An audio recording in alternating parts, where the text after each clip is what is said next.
আজ সকাল থেকে কক্সবাজারের আকাশ মেঘাচ্ছন্ন, তার মাঝে ব্যবসা গরম পড়ছে। এদিকে আবহাওয়ার পূর্বাভাসে যেটি বলা আছে 24 ঘন্টার মধ্যে দেশের বিভিন্ন জায়গায় ঝড় বৃষ্টি হওয়ার আশঙ্কা। কক্সবাজারের কী অবস্থা সেটি জানবো সহকারী আবহাওয়াবিদ আব্দুল হান্নানের কাছে। আজ এই কক্সবাজারের আবহাওয়ার কী অবস্থা, কবে নাগাদ ঝড় বৃষ্টি হতে পারে, কী আশঙ্কা করছেন? ধন্যবাদ। আসলে গতকালকে বঙ্গোপসাগরে একটা সুস্পষ্ট লঘুচাপ দেখা দিয়েছে এবং সুস্পষ্ট লঘুচাপটি আজকে থেকে আরও 12 ঘন্টা পরে হয়তো এটা দুর্বল হয়ে সেটা লঘুচাপ এবং ধীরে ধীরে ভ্যানিশ হয়ে যাবে। তো এর প্রভাবে কক্সবাজার উপকূল এলাকায় হয়তো আগামী 2-3 দিন হালকা বৃষ্টিপাতের সম্ভাবনা আছে।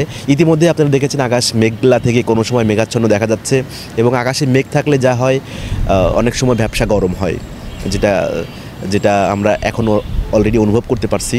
সো আগামী 2-3 দিন এরকম আবহাওয়া এরকম থাকবে এবং কোনো সময় হয়তো হালকা বৃষ্টিও হতে পারে। সেটা বর্ষাকালের বৃষ্টির মতো এরকম হবে না, তবে যেহেতু এটা সুস্পষ্ট লঘুচাপের কারণে সেটা আমাদের কক্সবাজার উপকূল এলাকায় হয়তো এর অংশবিশেষ আসলেও আসতে পারে। সেক্ষেত্রে আমরা হালকা বৃষ্টিপাতের সম্ভাবনায় আমরা থাকছি। আগামী 10, 11, 12 এই 3 দিনের মধ্যেও হয়তো আমরা এই হালকা বৃষ্টিপাত, খুব বেশি না, বৃষ্টিপাত পাবো আর কি। এবং বাতাসও কিছুটা বাড়তি থাকবে, কোনো সময় দমকা হাওয়ার আকারে সেটা আমাদের উপকূল এলাকায় আসতে পারে।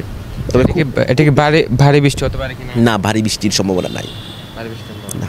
আচ্ছা, এই যে ঘূর্ণিঝড়ের কোনো আশঙ্কা আছে কিনা? না, আপাতত এই বর্তমানের যে সুস্পষ্ট লঘুচাপ, আসলে আপনারা জানেন যে এই যে সার্কুলেশনগুলো প্রথমে লঘুচাপ, তারপরে সুস্পষ্ট লঘুচাপ, তারপর নিম্নচাপ, তারপরে সাইক্লোনিক স্টোর্ম যেটা, এবং তারপরে তীব্র সাইক্লোন এটা হয়। এখন এই যেটা সিস্টেম আছে সেটা সুস্পষ্ট লঘুচাপ থেকেই আর উপর দিকে আর এর তীব্রতা বাড়বে না, এবার আবার নিচের দিকে যাবে, মানে এটা দুর্বল হয়ে যাবে। যদি কোনো সাইক্লোন আসে সেটা সুস্পষ্ট লঘুচাপ থেকে তারপরে নিম্নচাপ, তারপরে সাইক্লোন, তীব্র সাইক্লোন এবং আরও বড় অতি তীব্র সাইক্লোনের রূপান্তর হয় কোনোটা।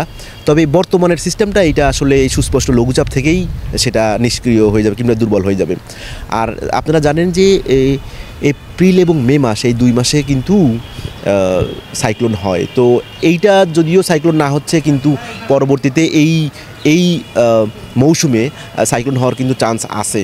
যেটা হবে, যদি হয় তাহলে আমরা সাইক্লোন শুরু হওয়ার প্রায় 7-8 দিন কিংবা 10-12 দিন আগে আমরা বিভিন্ন গণমাধ্যম এবং পত্রিকাকে আমরা জানাবো। এই যে বৃষ্টিপাতের যে সম্ভাবনা আছে, বৃষ্টিপাত হওয়ার পর কি গরমের তীব্রতা কমবে নাকি আরও বাড়তে পারে? বৃষ্টিপাতের পরে সাধারণত যদি রোদ প্রখর আকারে থাকে সেক্ষেত্রে তাপমাত্রা আরও বাড়বে। বিভিন্ন এলাকায় এখনও আসলে চৈত্র মাস, বৈশাখ মাস আগামীতে আছে। তো চৈত্র বৈশাখ সেটা বাংলাদেশের গরমকাল, মানে গ্রীষ্মের দাবদাহ আমরা অনুভব করি। সো তাপমাত্রা সহসাই কমবে না। যদি বৃষ্টি হয় সেক্ষেত্রে একটু কম থাকবে, কিন্তু বৃষ্টির পরে আবার তাপমাত্রা আবার বাড়তেই থাকবে। যে আশঙ্কা করা হচ্ছে হঠাৎ বৃষ্টি হলে কি ক্ষতি হতে পারে? না, হঠাৎ বৃষ্টি হলে যদি স্বাভাবিক বৃষ্টি হয় সেক্ষেত্রে তেমন কোনো ক্ষতি হয় না, কিন্তু যদি শিলাবৃষ্টি কিংবা আরও যেগুলো আছে লাইটনিং, যেটা বিজলি, এগুলো হলে তো প্রাণঘাতের সম্ভাবনা আছে। তবে সাধারণ বৃষ্টিপাতে তেমন কোনো জনজীবনে ক্ষয়ক্ষতি হওয়ার সম্ভাবনা নাই। ধন্যবাদ। কথা বলছিলাম সহকারী আবহাওয়াবিদ, কক্সবাজার আবহাওয়া অধিদপ্তরের সহকারী আবহাওয়াবিদ আব্দুল হান্নানের সাথে। তিনি যেটি জানিয়েছেন আজকে আকাশ সকাল থেকে মেঘাচ্ছন্ন এবং ব্যবসা গরম। তিনি যেটি আবহাওয়ার পূর্বাভাসের মাধ্যমে যেটি জানাচ্ছিলেন, আগামী 3 দিনে কক্সবাজারে বৃষ্টিপাত হওয়ার সম্ভাবনা আছে এবং বৃষ্টিপাতের পর যে গরমের তীব্রতা সেটি বাড়তে পারে, এমন কথা তিনি জানিয়েছেন। দর্শক, এ ছিল সর্বশেষ। সাথে ছিলাম সরওয়ার সাকিব।